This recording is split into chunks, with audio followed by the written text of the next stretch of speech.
Dobar dan. Ja sam Filip. Drago mi je, Dunja. Evo, izvoli, sjedni se.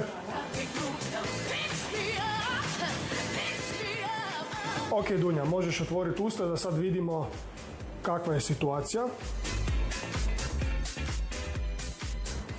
Mi smo savjetovali Dunji da ode kod ortodonta i posluša njegov savjet, međutim, ipak se odlučila za protetsko rješavanje tog problema.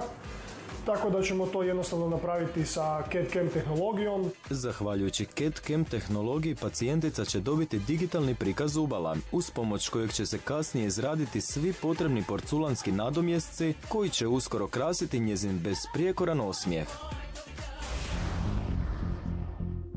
Venersi su vrlo tanke ljuske od keramičkog materijala koje se pričvršćuju na prednji dio zuba, ne bi li se postigla željena estetika kao i funkcionalnost.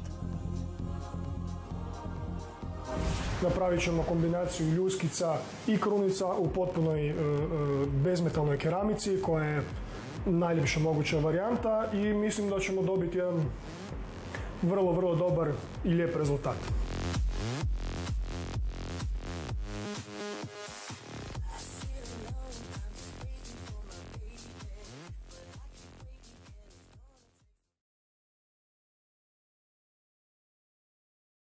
S obzirom da su se u međuvremenu izradili svi protetski nadomjesci potrebni za dentalnu korekciju, danas će se napokon i ugraditi na njezine zube, kako bi na posljedku imala besprijekoran osmijeh.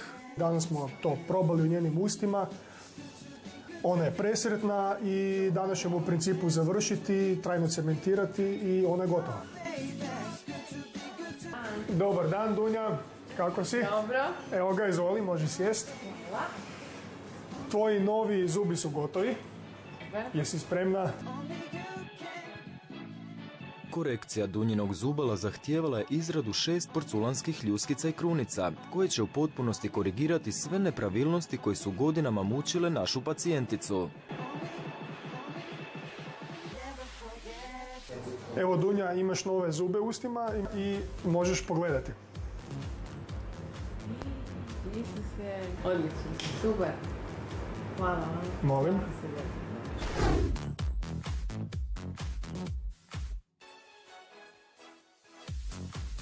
Mislila sam da se ovaj zub nikad neće moći spraviti, ali u ovom rekordnom roku je odlično ispalo. Neproporcionalne zube stomatologinja je usavršila ugradivši porculanske ljuskice te time postigla željeni osmijeh. Na posljedku smo je u potpunosti promijenili styling. Kako li sada izgleda naša kandidatkinja, vidjet ćete upravo sada.